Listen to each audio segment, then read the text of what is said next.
Association. Welcome all the friends from media and people from the Football Association as well.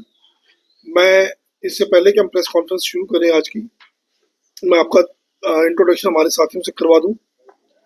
My self Surendra Singh Bunty, मैं treasurer रहा हूं पिछली body में football association में, उससे पहले वाइस प्रेसिडेंट भी रहा हूं और रेजिडेंट सेक्रेटरी भी रहा हूं। तो यहाँ पर जितने भी लोग मेरे अलावा साथ बैठे हैं, ये वो लोग हैं जो फुटबॉल ना केवल खेले हुए हैं नेशनल लेवल पर, हमारे एक अंतर्राष्ट्रीय खिलाड़ी ने भी आना था, वो नहीं आ पाए।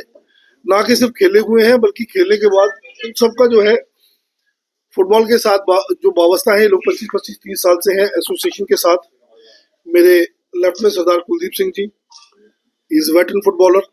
ये 71 में संतोष ट्रॉफी खेले थे जम्मू कश्मीर की तरफ से और हमारे वाइस प्रेसिडेंट भी रहे, डिस्ट्रिक्ट प्रेसिडेंट भी रहे। मेरे राइट में नरेंद्र गुप्ता जी हैं, ये वेटरन फुटबॉलर हैं, स्पोर्ट्स काउंसिल के मेंबर भी रहे और जम्मू का हमारा एक नामी क्लब है जम्मू यूनाइटेड, उसके प्रेसिडेंट भी हैं। Mohanlal ji is also former national player.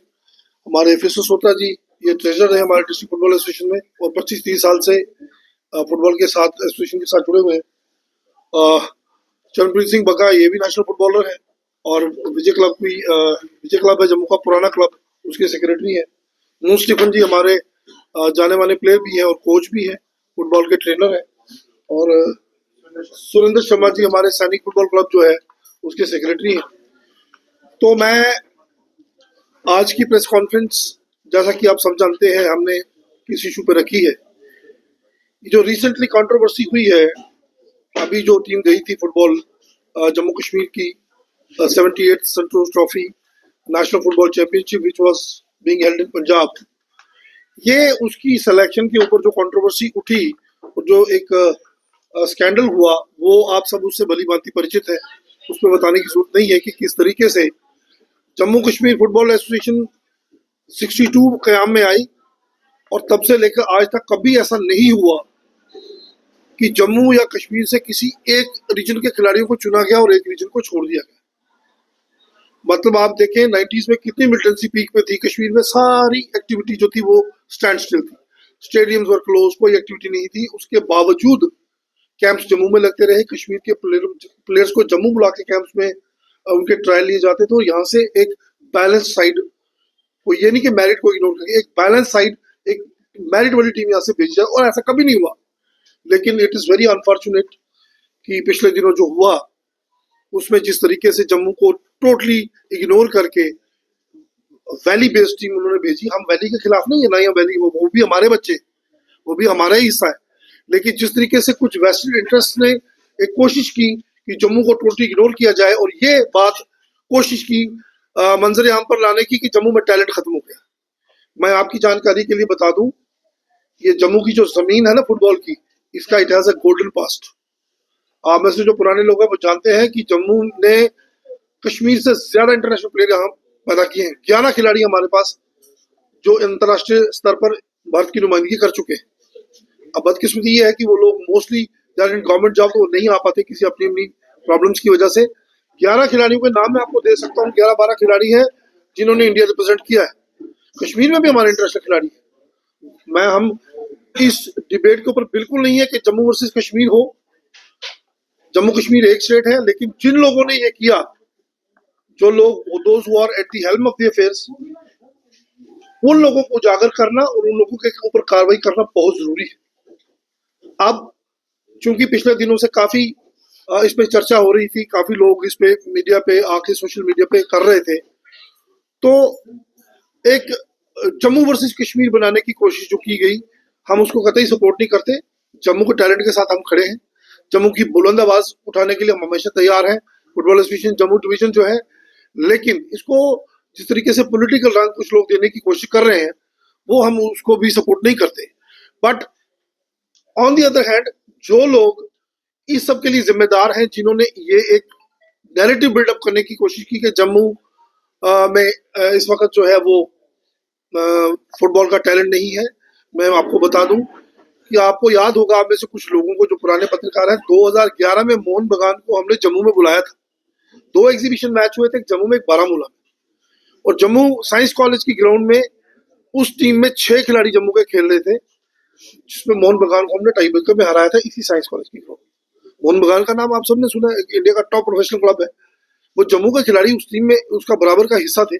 और उसके अलावा जितनी भी डिपार्टमेंटल टीम्स हैं फुटबॉल की, चाहे वो बैंक हो, पुलिस हो, पीडीडी हो, एसआरटीसी हो, एजीज हो, और भी कई डिपार्टमेंट है, फॉरेस्ट की पहले टीम हुआ करती थी, फूड इंस्पेक्टर, हर डिपार्टमेंट में जम्मू के बच्चे खेलते हैं, हर डिपार्टमेंट में हमारी नुमाइंदगी है। लेकिन अब ये हालात बने क्यों, इसकी एक पृष्ठभूमि है, ये एक आउटकम है। ये एक आउटकम है कि जम्मू के खिलाड़ियों को इग्नोर किया गया। उसकी पृष्ठभूमि पिछले 5-6 साल से लिखी जा रही थी। 2000, क्योंकि जब तक फुटबॉल एसोसिएशन कयाम में थी तब तक ऐसा कभी कुछ नहीं हुआ। आपने कभी नहीं सुना होगा जम्मू वर्सेस कश्मीर कभी हुआ हो या किसी खिलाड़ी के साथ अनदेखी हुई हो किसी भी रीजन की। We are one unit and we believe in one state की। हमारी एक स्टेट है, हमारे बच्चे जो मेरिट पे आएंगे वो जाएंगे। कभी 6 वहां से आ जाते हैं, 7 आ जाते हैं, 5 जम्मू के, कभी 5 जम्मू से, कभी 7 जम्मू से, 5 वहां से। बट हम बैलेंस इसका मेंटेन, रीजनल बैलेंस के साथ मेरिट को भी हमने हमेशा मद्देनजर रख के टीमें भेजी है। वो कभी वो नहीं आया। और आपको मतलब पिछले साल भी हमने हमारी टीम जो गई थी पिछले साल, उसमें जम्मू के बच्चे थे, क्वार्टर फाइनल खेली। लेकिन अब जो टीम कल बाहर हो गई है वो सेकंड राउंड भी नहीं पहुंची। तो that is the outcome, that is the result जो आपके सामने है। तो अब क्या हो रहा है, मैं बता रहा हूँ, मैं आपको इसलिए फुटबॉल एसोसिएशन की एक बैकग्राउंड बता रहा हूँ, ये हालात बने क्यों। पिछले 5-6 साल से 2022 में हमारा जो टेन्योर था फुटबॉल एसोसिएशन का, वो 2018 से 22 तक का था। 22 में वो टेन्योर खत्म हो गया। 22 से लेके आज तक फुटबॉल एसोसिएशन हेडलेस है। और सारे अफेयर्स जो है फुटबॉल एसोसिएशन के, वो काउंसिल ने अपने हाथ में ले लिए हैं। और हमारी लाख कोशिश के बावजूद इलेक्शन जो है वो नहीं हो रहे। कुछ फेक लोगों को, कुछ डमी लोगों को खड़ा करके कोर्टों में केस किए गए, वो केस अभी तक पेंडिंग है। जानबूझ के इस चीज को डिले किया जा रहा है कि फुटबॉल एसोसिएशन ना बने, ना बॉडी बने। क्योंकि आपको पता होगा कि काउंसिल जो है वो हर एक स्पोर्ट्स एसोसिएशन, हर एक स्पोर्ट्स की मॉनिटरी बॉडी है। मॉनिटरी बॉडी और मॉनिटरिंग बॉडी है, वो फंडिंग बॉडी है। उसका काम नहीं है सिलेक्शन करना। वो फंड्स देती है और मॉनिटर करती है। जितनी भी गेम्स की नेशनल टीम जाती है, सबकी सब सिलेक्शन जो है वो एसोसिएशन करती है। उसमें एक सिस्टम होता है, सिलेक्टर चुने जाते हैं और बाद में काउंसिल जो है वो अपनी स्क्रीनिंग कमेटी भेजती है, जो स्क्रीनिंग करके टीम को ओके करके फंडिंग देकर उनको बाहर भेजती है। लेकिन बदकिस्मती से हो ये रहा है कि सिर्फ फुटबॉल एसोसिएशन तो बाहर आगे ही बोलने के लिए बोलती है। बड़ी एसोसिएशन ऐसी है जिसकी इन फाइटिंग को खत्म करने की बजाय स्पोर्ट्स काउंसिल ने उन फाइटिंग को बढ़ावा दिया, लड़ाइयों को बढ़ाया और सबके अफेयर्स अपने हाथ में ले लिए। इसके पीछे एक बहुत बड़ा एजेंडा है कि ये लोग चाहते हैं कि स्पोर्ट्स हमारे हाथ में रहे। और उसी वजह से आज नेपोटिज्म हो रहा है, फेवरिज्म हो रहा है, रीजनलिज्म हो रहा है। ये उसका आउटकम है। जैसा मैंने बोला, फुटबॉल एसोसिएशन में डिस्ट्रिक्ट स्पॉटर्स होते हैं जो हर डिस्ट्रिक्ट के बच्चों को स्पॉट करते हैं और बॉडी को भेजते हैं उनका नाम, जब भी कोई टूर्नामेंट होती है। जम्मू डिवीजन का कैंप अलग लगता है, कश्मीर डिवीजन का कैंप अलग लगता है। फिर जो बच्चे उनमें से शॉर्ट लिस्ट होते हैं उनका एक कंबाइंड कैंप लगता है। सुन लीजिए भाई जी, सुन लीजिए, उसका एक कंबाइंड कैंप लगता है। देखिए अलग अलग बातें हो रही, मैं आपके सामने आपके नोटिस में बात लाना चाहता हूँ कि प्रोसीजर क्या है। एक ज्वाइंट कैंप जब लगता है, उसके बाद 2 सेलेक्टर कश्मीर से होते हैं, 2 जम्मू से होते हैं, जम्मू डिवीजन से। उनके ऊपर एक चेयरमैन सिलेक्शन बॉडी होता है जो एक नेशनल या इंटरनेशनल लेवल का खिलाड़ी होना चाहिए। इस वक्त कोई बॉडी नहीं है। जिन लोगों ने ये सिलेक्शन की, आप उनकी डिटेल मंगवाइए, वो कौन है, उनकी क्या बैकग्राउंड है, क्या वो फुटबॉल खेले हैं कभी, क्या whether they are eligible to conduct this trials और नॉट। आपकी जानकारी के मैं बता दूं कि एक पियोन लेवल के बंदे से इन्होंने सिलेक्शन करवाई है, पियोन लेवल के बंदे से। सर आपको लगता है इंक्वायरी इनिशिएट उनके लिए? मैं उसी पे आ रहा हूँ। अब गवर्नमेंट ने अलग अलग व्यूज आए, चीफ जस्टिस साहब का बयान आया जी टीम जो है वो मेरिट पे गई। लेकिन मैं बता दूं ये नीचे से फीडबैक जो है ये गलत दी जा रही है ऊपर। हम किसी को ना गवर्नमेंट को, स्टेट गवर्नमेंट को, ना एडमिनिस्ट्रेशन को जिम्मेदार नहीं ठहराते, लेकिन जो लोग नीचे बैठे हैं वो फीडबैक गलत दे रहे हैं ऊपर कि जनाब टीम मेरिट पे गई। हम पूछना चाहते हैं कि टीम मेरिट पे गई, आपने इंक्वायरी कमेटी की बात की और अब इंक्वायरी कमेटी इन्होंने तश्कील दे दी। जहां तक इंक्वायरी कमेटी के जो गवर्नमेंट के लोग हैं, हमें उनसे कोई किसी से कोई वो हमें शिकायत नहीं है। लेकिन जो 2 लोग इन्होंने चुने हैं फुटबॉल से वाबस्ता जो लोग हैं, आपने देखा, आपने खुद देखा, उन लोगों ने कमेटी तश्कील होने से पहले ही इसको क्लीन चिट दे दी सिलेक्शन ट्रायल को कि मेरिट पे हुई। अब बताइए जो लोग कमेटी में आने से पहले ही क्लीन चिट दे रहे हैं उनकी क्या क्रेडिबिलिटी है।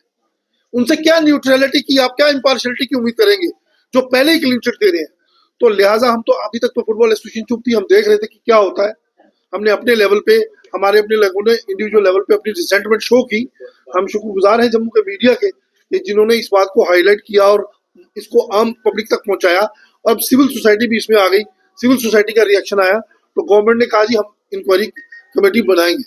और इंक्वायरी कमेटी जो तश्कील की, हम आपके माध्यम से बड़े विनम्रता से सरकार से ये कहना चाहते हैं कि आप तक फीडबैक गलत पहुंच रही है, और जो लोग इस कमेटी में आपने इंक्लूड किए हैं, हमें उनकी क्रेडिबिलिटी और न्यूट्रलिटी पर बिल्कुल यकीन नहीं है, क्योंकि उन्होंने पहले खुद ही साबित कर दिया कि वो जिस तरीके की बयानबाजी वो कर रहे हैं, वो बयानबाजी से पता चलता है कि आई वॉश ना हो जाए ये कमेटी। लिहाजा हम आज इस आपके माध्यम से, इस मंच के माध्यम से गवर्नमेंट से, एलजी एडमिनिस्ट्रेशन से ये अनुरोध करते हैं कि आप इसकी जुडिशियल इंक्वायरी करवाइए। जुडिशियल इंक्वायरी से ये होगा कि कम से कम उसकी इम्पार्शियल एक इंक्वायरी होगी और दूध का दूध, पानी का पानी होगा।